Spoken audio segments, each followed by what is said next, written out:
তোমরা একটু কথা বলো, রেসপন্সটাই সবার। বলো, এইভাবে পড়াটা কি তোমাদের ঠিক হচ্ছে? আমি কি এভাবে এনজয় করছি তোমাদের সাথে পড়ে? আমার এনজয় করার কথা। মারিয়া এখন পড়াশোনা করবে না, পরীক্ষার আগে আগে তখন পাগল হয়ে যাবে, পাগল। আরে ভাই, এখন যদি তুমি একটু মিনিমাম পড়াশোনা করো, পরীক্ষা হলে এত প্যারা লাগে না। পরীক্ষা হলে কুল, পরীক্ষার আগে কুল থাকবা, সবসময় নিজেকে কুল রাখবা। সো আমি তোমাদের থেকে আসলে যেটা এক্সপেকটেশন, তোমরা সবাই ভালো করতে করে আসতেছো, বাট একটা ভালো ইয়ার তোমাদের একটা গিফট করার জন্য আমি ওইভাবে স্ট্রাগল করতেছি, বাট তোমরা খুব একটা ফিডব্যাক দিচ্ছ না। এইভাবে করে আমি তোমাদের সাথে আগাইতে পারবো না। সো তোমরা সিরিয়াস হও। আমি চাই তোমরা আমার আমার কাছে পড়ে ভালো কিছু করো। আমার আমার আলহামদুলিল্লাহ আমি যা অ্যাচিভ করার মোটামুটি করে ফেলছি ডিপার্টমেন্ট থেকে, তোমরাও সেটা করো। ঠিক আছে? প্লিজ, আমি আবারও রিকোয়েস্ট করতেছি, প্রতিদিন 2 ঘন্টা হইলেও করো। এত ইজি, এত ইজি তুমি সাবজেক্ট পড়ছো না, বা এত ভ্যালুলেস কোনো পড়াশোনা করছো না যে যে এটা তুমি একদম পড়াশোনা না করেই তুমি উতরাইতে পারবা। ঠিক আছে? সো, আর ইংলিশের corporate demand so high, so high. আমি হয়তো একটা সময় আমি নিজেও মনে করতাম ইংলিশের কর্পোরেট ডিমান্ড এত হাই না। Finally I get a good job, and একটা গুড নিউজ আছে তোমাদের জন্য, আর কি আমার পক্ষ থেকে। সেটা হচ্ছে আমার ভিএফএস গ্লোবাল এম্বাসি, সেখানে জব হয়েছে, নেক্সট মান্থ থেকে joining, and they will provide a very handsome salary. ঠিক আছে? সো তোমাদের সাথে অনেক দিনের আমার যাত্রা, তোমাদের কাছ থেকে অনেক কিছু শিখছি। So thank you to all. তাহলে আমার সালামি দিয়ে দিন। হ্যাঁ, মিষ্টি মুখ তো আর করা যাবেন না, সালামি দিয়েন। সালামি নেক্সট রোবজার ঈদে, ঠিক আছে, ইনশাআল্লাহ। ঠিক আছে। খালি হাতে তো খুশির খবর দিতে হয় না। আচ্ছা, খালি হাতে না, তোমরা তোমরা কবে দেখা করবে? আমি তো দেখা করতে চাই তোমাদের সাথে। ঠিক আছে। বাই ভাইয়া, দ্য সবাই যার যার জায়গায় ব্যস্ত, আপনি ঈদের মধ্যে সালামি দিয়ে দিন তাহলেই হবে। না, সালামি সালামি হবে রোজার ঈদে। সালামি কোরবানিতে, সালামি দেওয়ার নিয়ম নাকি? কোরবানি গরু টরু কিনার তো যে ঝামেলা থাকে আলাদা। তোমাদের জন্য নেক্সট রোজার ঈদ আল্লাহ যদি বাঁচায়, তোমাদের সবাইকে সালামি দিব। সেটা তোমরা পড়ো আর না পড়ো, ঠিক আছে? আমাকে মনে করাই দিও। ঠিক আছে। সো আই হোপ যে তোমরা আমার থেকে অনেক বেটার কিছু করবা, তোমরা অনেক ভালো জায়গায় যাবা, এন্ড সেই টার্গেট নিয়ে তোমরা পড়াশোনা করছো। সো সবাই একটু নিজেকে একটু টাইম দাও। অনেক নিজেকে একটু টাইম দিলে অনেক ভালো কিছু করা যায়। লাইক আদার্স বিভিন্ন জায়গায় না ঘুরে তুমি যেটা পড়তেছো, এইটাকে ভালোভাবে চালায় যাও, দেখবে অনেক ভালো কিছু করতে পারতেছো। আজকে এই টাইম আমার প্রায় 10-15 মিনিটের মতো টাইম ওয়েস্ট হয়েছে। এই টাইমটা ওয়েস্ট করছি কেন? জাস্ট তোমাদের মোটিভেশন দেওয়ার জন্য এবং তোমাদেরকে পড়াশোনা করানোর জন্য।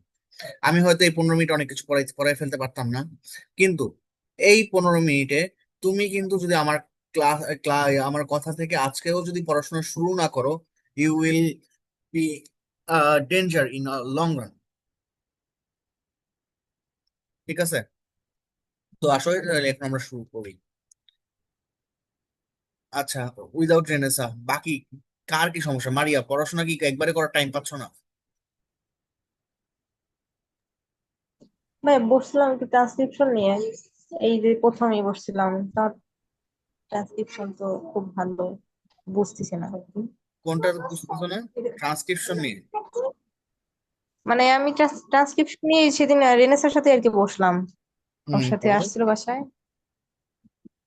তারপর? মানে বড় এর ইয়াগুলো পারি, কিন্তু যখন গাইড খুলে প্র্যাকটিস করতে গেছি দেখি সব ডিপ ডিপ এর। আমি পরে তো হতাশ হয়ে আমি বই তো বন্ধ করে তোমাদেরকে রেখে সব প্র্যাকটিস করতে বলি নাই। আমি তো এখনো জানি এখন ওই ট্রান্সক্রিপশন আমি তো পড়াইছিলেন না, এখনো এই জন্যই আর কি ওইটা আমি তো এখনো কনসোনেন্ট আপনি। ফোনিক পড়াই নাই তোমাদেরকে।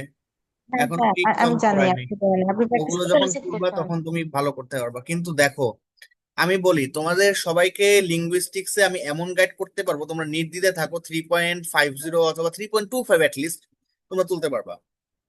বাট তোমরা মনে রাখো, ভাইয়া আজকে বলে দিচ্ছি যে সব থেকে বেশি তোমরা প্রবলেম ফেস করবা ক্রিটিসিজমে। আই রিপিট এগেইন যে তোমরা সব থেকে বেশি প্রবলেম ফেস করবা ক্রিটিসিজমে, বিকজ এখানে অনেক কিছু মাথায় রাখা লাগে। ঠিক আছে? জাস্ট অফ অল এত ইজি না, তুমি কোনো কিছু বানায়ও লিখতে পারবা না, কোনো কিছু ইজিলি মনেও করতে পারবা না। খুবই খুবই ডিফিকাল্ট একটা কোর্স। লিস্ট আমার কাছে মনে হইতো আমার ক্রিটিসিজম লাইফের ক্যারিয়ার খুবই খারাপ ছিল, যদিও রেজাল্ট ভালো ছিল ক্রিটিসিজমে, কিন্তু আমি পড়তে খুবই ভয় পাইতাম। স্টিল নাও তোমাদেরকে পড়াইতে গেলেও আমি নিজে ভয় পাই যে আসলে এত কঠিন জিনিস তোমরা কিভাবে পড়ো, বাট তোমরা তাও পড়াশোনা করছো না। সো আজকে বাড়ির কাজ দিব, এটা সবাই করতে হবে, না করলে আমি আর তোমাদের ক্রিটিসিজমে জাস্ট অ্যান্সার কোশ্চেন পড়াই দিব, আমি আর ডিটেলস পড়াবো না। বুঝছো কি বলছি? তোমাদের ক্লিয়ার সবাই? বাড়ির কাজ করবে। ভাই আপনি বললেন ক্রিটিসিজম কিভাবে পড়বো আমরা বাসায়, বলেন তো? আপনি যে পড়াই দিচ্ছেন এটা বাসায় তারপর কি এগুলাই পড়বো, এগুলো আমি লিখবো তো পড়া খাতায়? দিচ্ছি, আমি তো ডিরেক্টলি পড়া দিচ্ছি, সেটাও পড়ছো না তোমরা। হ্যাঁ। আমি তো হ্যাঁ তোমাদেরকে দিচ্ছেন তো। ছোটবেলার পড়াশোনা দিচ্ছি, সেগুলো তো তোমরা আমাকে কমপ্লিট করে করতেছো না।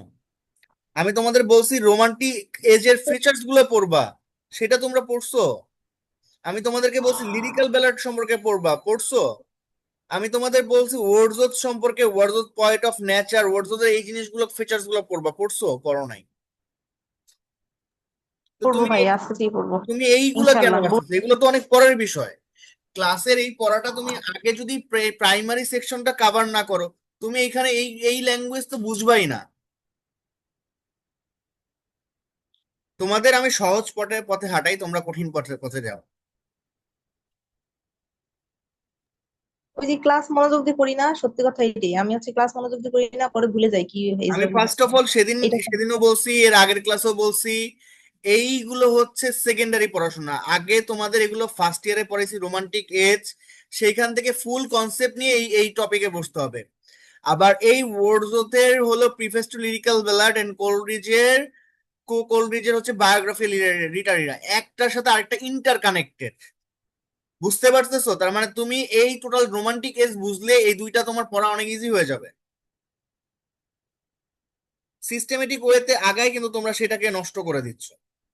কারণ তুমি যখন এই ফিচার্স গুলো জানবা না, আমি কিভাবে তোমাকে সামনে আগাবো? আমাকে বলো, আমি তোমাকে যখন এটার থেকে অ্যান্সার পড়াবো, আমি তখন তো তুমি আমার কথাই বুঝবা না। এই ওয়ার্ড গুলোর সাথে তুমি ইন্টার কানেক্টেড হইতে পারবা যখন তুমি এইটার বেসিক জানবা। আমি তোমাদের সেই বেসিকটা ক্লিয়ার করার জন্য বারবার বলতেছি যে তোমরা বাসায় লিরিক্যাল ব্যালাড কি, ওট কি, এগুলো একটু পড়ো।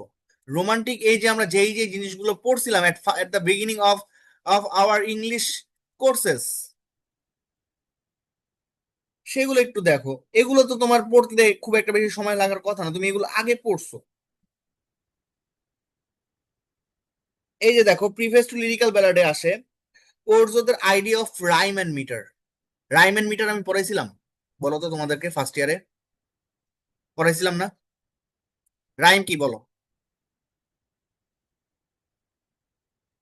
বলো রাইম কি, বলতে পারবা মারিয়া? রাইম হচ্ছে যে ছন্দের মতো প্যারা প্যারা করে, ওগুলা হ্যাঁ রাইম হ্যাঁ, স্কিম। ওইটাই হচ্ছে রাইম। আর মিটার কি বলো তো? মিটার তো ওই যে কয় লাইন পর দিয়ে আসে মিটার, ওগুলা হ্যাঁ, মনে নেই। ওগুলাই মিটার। এগুলো কিন্তু জানা জিনিস। এখন এগুলো যদি আমি তোমার শর্ট নোটস পড়াই, তখন তুমি পারবা না। কেন পারবা না? কারণ তোমরা যখন কিছু ভুলে যাবা, এই জন্য বলছি। তারপর ল্যাঙ্গুয়েজ অফ পোয়েট্রি, এটা এখানে পড়াইছি, শর্ট নোটস গুলো বলতেছি। পোয়েটিক ডিকশন, এটা পড়াবো আমি। তারপর হচ্ছে ওয়ার্ডসওয়ার্থ আছে পয়েট অফ কমন ম্যান। তার মানে কি ওয়ার্ডসওয়ার্থ সম্পর্কে পড়তে বলছি না এই মাত্র? বললাম না ওয়ার্ডসওয়ার্থ সম্পর্কে পড়বা? ওয়ার্ডসওয়ার্থ সম্পর্কে পড়লে এটা শর্ট নোটস এমনি পড়া হয়ে যাচ্ছে। তারপর Wordsworth view on a function of a poet, এটাও পড়াবো। মানে দুইটা জিনিস আমি রাখছিলাম, একটা হচ্ছে পয়েটিক প্রসেস অথবা পয়েটিক ডিকশন, আর একটা হচ্ছে function of a poet. Connection between good poetry and feelings, তোমরা ওয়ার্ডসওয়ার্থের পোয়েট্রি সম্পর্কে বা রোমান্টিক পোয়েট্রি সম্পর্কে পড়লেই তোমরা এটা লিখতে পারো। তারপর হচ্ছে ওয়ার্ডসওয়ার্থের selection of rustic material of his poetry. তার মানে পয়েটিক ডিকশন পড়লে রাস্টিক ম্যাটেরিয়ালসও হয়ে যাবে। তার মানে দেখো, এই জেনারেল জিনিসগুলো যখন তুমি পড়বা, আই প্রেডিক্ট দ্যাট তোমার একটা সিঙ্গেল শর্ট নোটও আসবে না তোমার খুব হার্ড। কারণ তুমি যখন রোমান্টিক এজ যখন পড়ছিলা মারিয়া, কঠিন ছিল তোমাদের? শিফা শিফা, রোমান্টিক এজ তোমাদের কি কঠিন লাগছিল যখন ফার্স্ট ইয়ারে পড়ছো? ফার্স্ট না ইয়ার অন্য অন্য এজের থেকে রোমান্টিক এজ অনেক সহজ। কিন্তু তুমি যখন প্রিফেস টু লিরিক্যাল ব্যালাড পড়তে যাবা, বায়োগ্রাফি লিটারেচার পড়তে যাবা, এটা তোমার অনেক কঠিন লাগবে, বিকজ অফ তোমার ওই ফার্স্ট ইয়ারের ওই রোমান্টিক এজের রোমান্টিক পিরিয়ডের সহজ জিনিসগুলো তোমার মধ্যে নাই। আচ্ছা, এসে গুলোর মধ্যে কি আসে? এস এর মধ্যে আসে ওয়ার্ডসওয়ার্থের view of subject of poetry. এটা আমরা অলরেডি কয়েকটা সাবজেক্ট পড়েছি, ল্যাঙ্গুয়েজ, তারপর হচ্ছে পয়েট, বিভিন্ন জিনিসগুলো পড়তেছি। আজকে আমরা এটা শেষ করব। তারপর words say about the language of poetry, এটা ভেরি ভেরি ইম্পর্টেন্ট। আমি আগে বলছি, এখনো বলতেছি, ল্যাঙ্গুয়েজ অফ পোয়েট্রি এটা আইদার শর্ট নোটস আর ব্রড কোশ্চেন, একটা না একটা আসবে। কিন্তু এটা তোমার ফার্স্ট প্রি স্টেজ না। প্রি স্টেজ হচ্ছে কি, আমি যেটা বললাম, রোমান্টিক এজের ফেচার্স, আশিক পড়ছিলা? রোমান্টিক এজের ফেচার্স, তারপর হচ্ছে তোমার লিরিক্যাল ব্যালাড, তারপর তোমার ওর্জোত, কোলরিচ, এগুলো সম্পর্কে পড়ছিলা? জি ভাই, বলার পর ওই দিন করছিলাম তো, ওই যে ফার্স্ট দিন যেদিন বলছিলেন। আর আজকে নোট করবা? ওদিন বলছি পড়ছো, আজকে কি করবা? এগুলো নোট করবা। মানে কি বায়োগ্রাফি নোট করবো যে অর্জুতের আর ইয়া হ্যাঁ, হ্যাঁ। কলেজে যে। প্রথমত আমি আবার বলতেছি, সবাই সবাই মোট শুনে রাখো। Number 1 lyrical ballad, number 2 features of romantic period, number 1 lyrical ballad, number 2 features of romantic period, number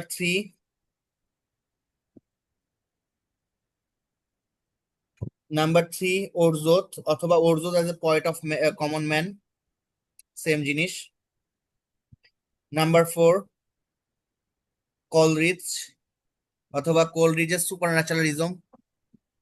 কোলরিচ পড়লেই তো তোমরা এটা পাবা, সুপার ন্যাচারালিজম। আচ্ছা, হ্যাঁ, অ্যাটলিস্ট এই 4টা জিনিস তোমরা অ্যাটলিস্ট পড়ো, পড়ে সবাই নোট করো। একদম প্রিফেস টু লিরিক্যাল ব্যালাড এবং বায়োগ্রাফি লিটারেরি একদম সুন্দর মতো নোট করবা। এগুলো কিন্তু পরীক্ষার হলে তুমি আগে পড়লে কখনোই মনে থাকবে না, তুমি নোটও করতে পারবে না। এগুলো কিন্তু আগেই নোট সাজাইতে হবে। ভাইয়া 3 নম্বর কি বললেন? 3 নাম্বার পড়ছি poet of Wordsworth common as a man. Poet of man অথবা এগুলো ওরজোত। পোয়েট কি অফ শর্ট কমন ম্যান। এগুলো শর্ট নোট লিখবো? এগুলো এগুলো সম্পর্কে তুমি ডিটেলস শর্ট নোট লিখো বা ব্রড লিখো, 4-5 পৃষ্ঠা লেখো, জানবো আর কি। কোনো সমস্যা নেই। তুমি জাস্ট এগুলো নিয়ে অ্যানালাইসিস করো। দ্যাটস ওয়াই যেন তোমার এখান থেকে যে কোনো কোশ্চেন আসলে তুমি এখান থেকে ইনক্লুড করতে পারো। ঠিক আছে? তাহলে আর তো ভাই পুরো রোমান্টিক এজটা বললেই হয়ে যাবে মনে হয়। ইয়াস, এটাই একটু বললেন। এটা তো আমি ফার্স্ট ক্লাসেই বলছি, তোমরা পুরো রোমান্টিক এজটাই পড়ো। আর রোমান্টিক এজে আমি যা বলছি এগুলাই, এর বেশি বাইরে তেমন কিছু নাই। হ্যাঁ, রোমান্টিক এজ তো সহজ জিনিস, হ্যাঁ। মজা বেতন করে এটা। আর তোমাদের ওর্জোদ আর কোলরিচের বাইরে তো অন্য কোনো পোয়েট্রি নিয়ে তোমাদের ডিল করা লাগতেছে না, তাই না? না। ওকে। তো এইটা আমি আই এক্সপেক্ট দ্যাট তোমরা আজকের ক্লাসের পর এই নর্মাল জিনিসগুলোকে কেউ ঝুলে রাখবা না, এগুলো সবাই ক্লিয়ার করে ফেলবা। এন্ড আজকে আমি এটা শেষ করাই দিব, এবং নেক্সট ক্লাসে আমি এটার অনেকগুলো ফাংশন কি কিভাবে কোশ্চেন আসে এটা দেখায় এই ক্লাস শেষ করে দিব। ঠিক আছে? আর তারপরে যদি প্রবলেম থাকে আমি তোমাদের টেস্ট পরীক্ষার আগে বা ইয়ার আগে আরেকবার রিভিশন দিব এটা। ওকে, তাহলে আজকে আমরা লাস্ট ক্লাসে আমরা ট্রাইবালিটির পর্যন্ত পড়ছিলাম, আজকে আমরা ওয়ার্ডস অফ ডিক্লার্স। আচ্ছা, Orzot then declares the purpose of his poems to illustrate the manner in which our feelings and ideas are associated under a state of excitement. আমরা লাস্ট ক্লাসে ওরজোতের মেইন পারপোজ অফ রাইটিং, এটার writing যখন পড়েছিলাম তখন মনে আছে আছে কিনা জানি না তোমাদের। ওরজোত বলছে অনেস্টি এবং এক্সাইটমেন্ট ক্রিয়েট করার জন্য সে পোয়েট্রি লিখার জন্য কথা বলছে আমাদেরকে। পোয়েট্রি কি করে? আমাদের একটা ট্রু ফিলিংস দেয়, অনেস্ট ফিলিং দেয়, এবং সেটা খুব এক্সাইটমেন্টের সাথে দেয়। ঠিক আছে? তার মানে পোয়েট্রি আমরা কেন পড়বো? পোয়েট্রি আমাদের মধ্যে একটা ফিলিংস জাগ্রত করে, পোয়েট্রি কবির ফিলিংস থেকে আসে, এবং পোয়েট্রি কি একটা এক্সাইটমেন্ট। ঠিক আছে?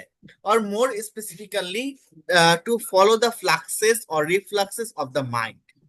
আমাদের মনটাকে কি করে? সে একত্রিত করে। আমাদের মনের যে বদ্ধতা বা আবদ্ধতা সবকিছু একসাথে করে by the great and simple affections of of our nature. প্রকৃতির মাধ্যমে আমাদের মনের ভেতরে সব আহ বলা না বলা কথাগুলোকে সবগুলো কি পয়েট্রিতে একত্রিত করা হয়। The purpose of his poem, তার কবিতার পারপোজ ছিল, মূল উদ্দেশ্য ছিল, is to depict the thought and feeling present during certain emotional experience. তার কবিতার আরেকটা উদ্দেশ্য ছিল কি, যে তার চিন্তা ভাবনা, তার যে অনুভূতি সবগুলো কি সে প্রেজেন্ট করবে কি একটা নির্দিষ্ট ইমোশনাল এক্সপিরিয়েন্স, তার কোনো একটা ইমোশনাল এক্সপিরিয়েন্স দিকে। তোমরা টিনটা নেবিক, যদি টিনটা নেবির কথা মনে করো, যে দেখো টিনটা নেবি কি তার একটা এক্সপিরিয়েন্স ছিল না, তার একটা very good symbol of experience ছিল, যে সেখানে সে তিনটা নেবিতে তার মন অনেক ভালো করতো। তোমরা যখন এই ওয়ার্ডসওয়ার্থের কথাগুলো মনে করবা, ওয়ার্ডসওয়ার্থের কবিতাগুলো মনে করবা, এই ওয়ার্ডসওয়ার্থের যখন এটা পড়বা, তখন তুমি টু ড্যাফোডিল, কি I wanted lonely as a ড্যাফোডিলের কথা মনে করবা, তুমি টিনটা নেবির কথা মনে করবা, তারপর ইমমর্টালিটি ওডের কথা মনে করবা। তো কি বলছে, যে পয়েম কি করে, তার নিজের চিন্তা ভাবনা এবং অনুভূতি গুলো প্রেজেন্ট করে কিছু নির্দিষ্ট ইমোশনাল এক্সপিরিয়েন্স এর মাধ্যমে। তার কিছু ইমোশনাল এক্সপিরিয়েন্স সে গ্যাদার করে, সেগুলো অবশ্যই নেচারের মধ্যে থেকেই সে গ্যাদার করে, এবং সেগুলো কি সে কবিতায় সেটা ছড়িয়ে দেয়। He claims that readers will understand his statement better after reading two of his ballads. দুইটা তার লিরিক্যাল ব্যালাড পড়ে, সে দুইটা ব্যালাড পড়লে রিডার তার কবিতা খুব ভালোভাবে আন্ডারস্ট্যান্ড করবে, এবং তার ফিলিংস, তার সবকিছু সে খুব ভালোভাবে আন্ডারস্ট্যান্ড করবে। একটা হচ্ছে পুর সুসান অ্যান্ড চাইল্ডলেস ফাদার। ওকে, তো তোমাদের আরেকটা কাজ দিচ্ছি, তোমরা বাসায় পুর সুসান এবং চাইল্ডলেস ফাদারের এটা একটু সামারিটা দেখো, ঠিক আছে? ম্যান্ডেটরি না, পরীক্ষা আসবে না, বাট বিকজ অফ যেহেতু ওয়ার্ডসওয়ার্থ সাহেব বলছে যে তাকে বুঝতে হলে তার দুইটা কবিতা খুব ভালো করে বোঝা লাগবে, তাহলে কি বোঝা উচিত না? হ্যাঁ, বলো তো, তাহলে একটু দেখবা। তার মানে বাসায় সবাই আজকে, আমি আর যাই হোক, সবার এই নোটগুলো আমি আজকে দেখতে চাই, সবাই এই নোটগুলো অবশ্যই করবে। ইভেন আমি যে নোটগুলো বলছি, যেমন রোমান্টিক, তোমাদের যদি এরকম আসে, রোমান্টিসিজম, রোমান্টিসিজম তোমাদের শর্ট নোটস আসতে পারে, ঠিক আছে? সো আমি কিন্তু তোমাদের এমনি এমনি কোনো কিছু বলি নাই যে পড়তে, ঠিক আছে? বাট এইটা এমনি এমনি বলছি যে পড়ো চাইল্ডলেস ফাদার কবিতাটা ওরজোতের, ঠিক আছে? খুব ছোট একটা কবিতা, চাইল্ডলেস ফাদার। আই হোপ যে তোমার পড়তে খুব বেশি সময় লাগবে না, ঠিক আছে? 5 থেকে 7 মিনিট লাগবে। তারপর আসো কি বলছে, ওর্ডসওয়ার্থ স্ট্রংলি বিলিভ দ্যাট। তার মানে এইখানে আমরা কি বলছি, এখানে কি, what is the purpose of writing lyrical ballad, এটার মানে কি, what is the purpose of writing lyrical ballad. Okay, Wordsworth strongly believes that human mind is capacity of excitement without the application of growth and violent semblance. It is writer's job to produce or enlarge this capacity, especially during Wordsworth's present day, as there are many modern forces, great national events during human minds. Okay, কি বলছে, ওরজত strongly believe করে যে, যে মানুষের মন, বলছে যে মানুষের মনে খুবই ক্যাপাবল থাকে অফ এক্সাইটমেন্ট, মানে আমাদের মনগুলো সবসময় আর কিছু পারুক আর না পারুক, অনেক বেশি আগ্রহ এবং উত্তেজনা আমরা নিতে পারি, ঠিক আছে? Without the application of gross and violent stimulants. আমরা একত্রিত বা অনেক কিছু যদি, ভায়োলেন্ট কোনো কিছু যদি না থাকে, আমরা খুব আনন্দ নিতে খুবই পছন্দ করি। It is the writer's job, এটা রাইটারদেরই ডিউটি, রাইটারদেরই কর্তব্য to produce or enlarge this capability. এই আনন্দ দেওয়া বা এই এক্সাইটমেন্ট দেওয়া, এটা কার কাজ বলতো? কবিদের কাজ, ঠিক আছে? তার মানে কি, দেখো এখানে কিন্তু রাইটার কিন্তু বলতেছে ফাংশন অফ পয়েট, বুঝতে পারছো কোন কোন কোশ্চেনে যাবে এখানে এগুলো? তার মানে তোমাকে যখন পয়েট, ফাংশন অফ পয়েট আসবে, তোমার যখন দেখো তোমার যেই ইয়া আছে, আহ, এটা ফাংশন অফ পয়েন্ট, তো তোমার আইদার ব্রড কোশ্চেন, এগুলো তো খুব ইম্পর্টেন্ট একটা কোশ্চেন, ইভেন এগুলো জানাটাও খুব ইম্পর্টেন্ট, কারণ তুমি কবিতা পড়তেছো, তোমার এই ইয়ারে না হোক, তোমার যে কোনো ইয়ারে এই পয়েটিক ফাংশন নিয়ে, কারণ তোমার এখন প্রত্যেকটা এই প্রত্যেকটা ইয়ারেই, অনার্স এর 4th ইয়ারে বলো, ফাইনাল ইয়ার মাস্টার্স বলো, প্রত্যেকটা ইয়ারেই তোমার কিন্তু ইয়া থাকবে, ক্রিটিসিজম থাকবে, ঠিক আছে? সো ক্রিটিসিজম কিন্তু এখন তোমার একটা ম্যান্ডেটরি কোর্স হয়ে গেছে। তো এই জিনিসগুলো কিন্তু তোমাকে অ্যাবজার্ভ করতে হবে। এই দেখো, তোমাদের যে জিনিসটা বলতেছিলাম লিরিক্যাল ওয়ার্ড, তোমরা স্ক্রিন দেখতেছো আশা করি, যে বলছে ওরজোতের view on the function of poet. এটা খুব ইম্পর্টেন্ট একটা কোশ্চেন কিন্তু। ফাংশন অফ পয়েট মানে পয়েটদের কি ফাংশন, বা পয়েটদের কাজের সেক্টর কোথায়, পয়েটরা কোথায় কাজ করবে। এটার সোজা বাংলা কথা হলো পয়েটদের কাজ কি। ঠিক আছে? ওরজোদের মতে পয়েটদের কাজ কি। ঠিক আছে, পয়েটরা কি কি কাজ করবে। ব্রড আবার কোয়েশনের জন্য এটা। হ্যাঁ, এটা শর্ট ব্রড কোশ্চেনও আসতে পারে, কোয়েশনের জন্য। ব্রড কোশ্চেনও আসতে পারে। আমি দেখি, জাস্টিফাই করে পরে পড়াবো কোনটা ব্রড পড়াবো না শর্ট পড়াবো। ঠিক আছে? বাট বেসিক জিনিসগুলো না জানলে তুমি না আইদার শর্ট পারবা না ব্রড পারবা। ঠিক আছে? সো আমি কিন্তু এইটা এইভাবেই সাজাইছি যে তোমরা এখান থেকে ভালো করে কনসেপ্ট নাও। এটা হুবহু মুখস্থ করতে আমি একবারও বলি নাই। এখান থেকে কনসেপ্ট নিবা, যখন তুমি ব্রড লিখবা, ভাইয়া তো একটা ব্রড তোমাকে দিব, তার থেকেও ভালো এখান থেকে নলেজ নিয়ে, অন্য বই থেকে নলেজ নিয়ে কিভাবে লেখা যায়, এটা একটা তোমার রাইটিং এর সোর্স হবে। ঠিক আছে? তারপর কি বলছে, specially words of present day as there are many modern forces, অনেক অনেক মডার্ন বাধা and great national events dulling human minds, যেগুলো মানুষের মনকে আলোড়ন ছড়ায়। মডার্নিটি লিডস হিউম্যান, মডার্নিটি মানুষকে চালনা করে to crave sensationalism and instant gratification. মানুষকে মানুষের একদম ক্রেভিং, মানে ক্রেভ বলতে বোঝায় মনে হয় হামাগুড়ি দেওয়া না? ক্রেভ, ক্রেভ মানেটা কি? ক্রেভ কান্না করা, কান্না করা। এরকম কিছুই তো। ক্রেভ ওয়ার্ডটা আমি ভুলে গেছি। ক্রেভ মানে হচ্ছে আকাঙ্ক্ষা। ঠিক আছে? Human to modernity leads human to crave sensualism, যারা মানে চালনা করা বা আকাঙ্ক্ষা করে যে অনেক বেশি সেন্সেশনালিজম এবং গ্র্যাটিফিকেশন, ইনস্ট্যান্ট গ্র্যাটিফিকেশন মানে পরিতৃপ্তি। ঠিক আছে? এইটা মানুষকে সে চালনা করতে চায়। উইথ দিস ট্রেন্ডস, এই ট্রেন্ড গুলো দেয়ার mind ডুলিং force and but still believes that given certain inherent and indestructible qualities of the human mind.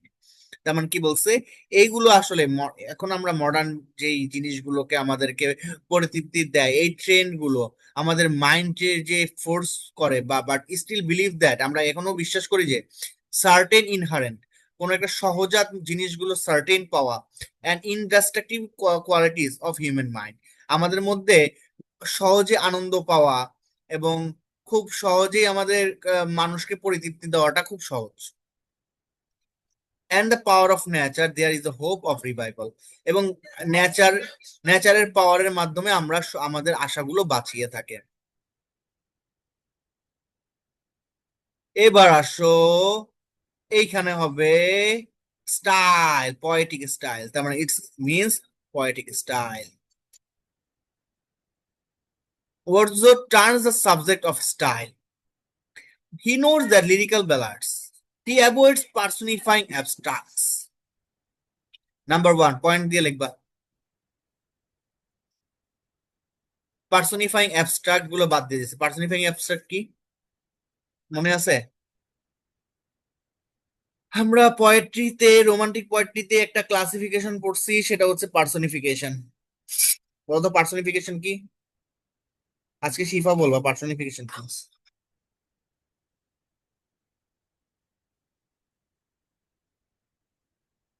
Miss Chowdhury বলো।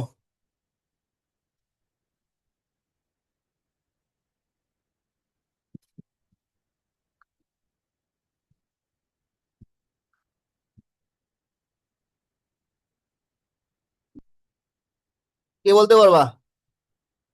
লাস্ট ক্লাসে রেনেসা বলছিল, তোমাদের মধ্যে কে বলতে পারবা? তো এটা হচ্ছে ওই যে কোনো নন হিউম্যান থিংস কে হচ্ছে হিউম্যান হিসেবে পরিচয় করিয়ে Yes. দেওয়া বা ওইটাকে মানে রিপ্রেজেন্ট করা। অ্যাবস্ট্রাক্ট জিনিসগুলোকে পার্সোনিফাই করা বা পার্সনে টার্ন নেওয়াটাই হচ্ছে পার্সোনিফিকেশন। ঠিক আছে? ফর এক্সাম্পল স্কাইলার্ক, মনে আছে? তারপর for example ode to the nightingale, for example west wind, ঠিক আছে? তো he notes that lyrical balance he avoids. Wordsworth কি কখনো পার্সনিফিকেশন লিখছে? বলতে পারবা? লিখছে? হ্যাঁ, পার্সনিফিকেশন লিখছে না, কিন্তু অ্যাবস্ট্রাক্ট আইডিয়া ইনক্লুড করছে। He avoids personifying abstract ideas because he wants to use the language of the common man. আচ্ছা দেখো তো, আমরা যদি আকাশের সাথে কথা বলি, বাতাসের সাথে কথা বলি, বাতাসকে এইটা করো ওইটা করো বলি, এগুলো মানুষের বোঝার জন্য কঠিন হয়ে যাবে না? হ্যাঁ, এই রাইটিং গুলো লেখা আমাদের জন্য বোধগম্য হবে খুব সহজে? হওয়ার কথা না।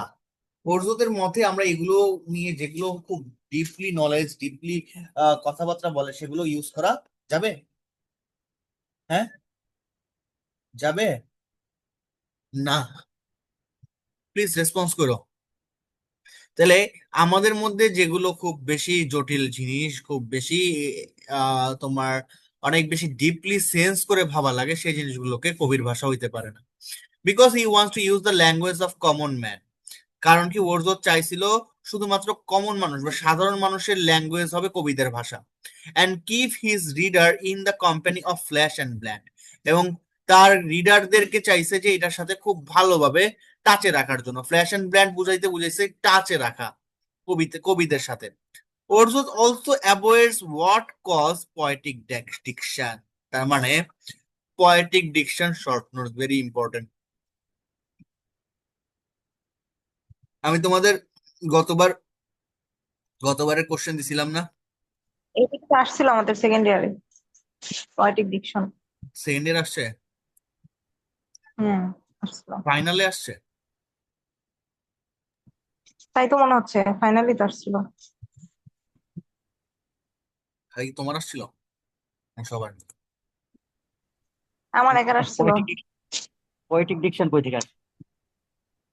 আসছিল, আমি হ্যাঁ লিখছিলাম। আসছে, ওই লিখছে, বুঝছেন ভাইয়া? বলেন। তুমি মনে হয় ফার্স্ট ইয়ার থাকতেই লিখছো এটা। এই কি সবাই আমি কি কোশ্চেন দেখাবো ভাইয়া, বলেন? সবাই কি দেখো, মজা করতেছে নাকি? দেখো আমার তো মনে হচ্ছে না এটা আসছে, সেকেন্ড ইয়ারে যাওয়ার কথা। আর দিলেও না পোয়েট্রিতে দেওয়ার কথা, হয়তো বা এই টাইপের কিছু আসলে ড্রামাতে আসার কথা। কারণ তোমাদের থিওরি টাইপের রাইটিং ছিল ড্রামাতেই, কিন্তু পোয়েট্রিতে এটা আসার কথা না। কোশ্চেনটা আমাকে দেখাও তো পারলে মারিয়া, তোমার মধ্যে। মারিয়া লিখছে তো, দেখাবে তো আপনাকে এখনই। তুমি কি কোশ্চেনের অ্যান্সারটা লিখে দেখাবা নাকি কোশ্চেন দেখাবা মারিয়া? কোশ্চেন দেখাবো না, ভুলে গেছি তো। এটা আসে নাই, তোমার মনের ভুল, তোমার ফিলিংস এর ভুল, বুঝছো? আচ্ছা জান, আসে নাই, ঠিক আছে, মানে নিলাম। এটা ফার্স্ট ইয়ারে, সেকেন্ড ইয়ারে দিলে পোলাবেন এটা কেউ লিখতো না। ফার্স্ট অফ অল এইটা হচ্ছে একদম সত্য কথা। কারণ এটা সেকেন্ড ইয়ার লেভেলের কোশ্চেন না, পোয়েটিক ডিকশনটা এত ইজি না। এটা ক্রিটিসিজমের ব্যাপার স্যাপার। কি এটা প্রশ্ন না আসছিল ভাই, মিল আছে? কি না, একটা প্রশ্ন আসছিল ব্যাপারটা কি পোয়েটিক জানো, কিছু। এটা হইলো মারিয়া মিথিলার কোশ্চেন দেখছে, বুঝছো? এই পোয়েটিক ডিকশনটা গতবার থার্ড ইয়ার এই কোশ্চেন আসছে ক্রিটিসিজম। মারিয়া, বুঝছো গতবার কি? চলে আসছে। হ্যাঁ, মারিয়া থার্ড ইয়ার পরীক্ষা দিয়েছিল গত বছর। না ভাইয়া, কি যে বলে না বলে। তুমি থার্ড ইয়ারে পরীক্ষা দিছো, নাহলে এটা তুমি পাইছো। থার্ড ইয়ার এটা আসছে, পোয়েটিক ডিকশন। আমি একটা ভালো জিনিস বুঝছেন, আমি এই যে ফোনটা আনমিউট করলে আপনি খালি আমার পছন্দ, আমি আর আনমিউট করে কথাই বলবো না। কেন কথা বলো, না কোনো, বুঝাইলে ক্লাস জমবে নাকি? না না, আমি এত সম্ভবত পতানি খেয়ে বুদাগামে কথা কইতে যাবো কোন দরকার নাই। এটা তুমি করে পচাও। একটা টান, একটা টান ছিল তো আমার যে পোয়েটিক, পছন্দ হচ্ছে না, তাহলে আপনি এইভাবে ওইটাকে আপনি মনে করছে পোয়েটিক ডিকশন, বুঝছেন ভাইয়া? হুম। আচ্ছা, তাহলে পোয়েটিক ডিকশনটা তোমরা আগে থেকে কেটে দিও, পাইছি ঠিক আছে? পাইছি, শোনেন শোনেন, পাইছি। বলো। কিন্তু কিন্তু এটা হচ্ছে থার্ড ইয়ারের কোশ্চেন। আমি তো এটাই বললাম, আমি তো কোশ্চেন না দেখে বলিনি, আমি তো কোশ্চেন দেখেই বলছি। এটা হচ্ছে দেখছে থার্ড ভালো ইয়ারের। কথা, ওই বলছে লিখছে, পরীক্ষা দিয়ে আসছে, আমি ওটার কথা বলতেছি।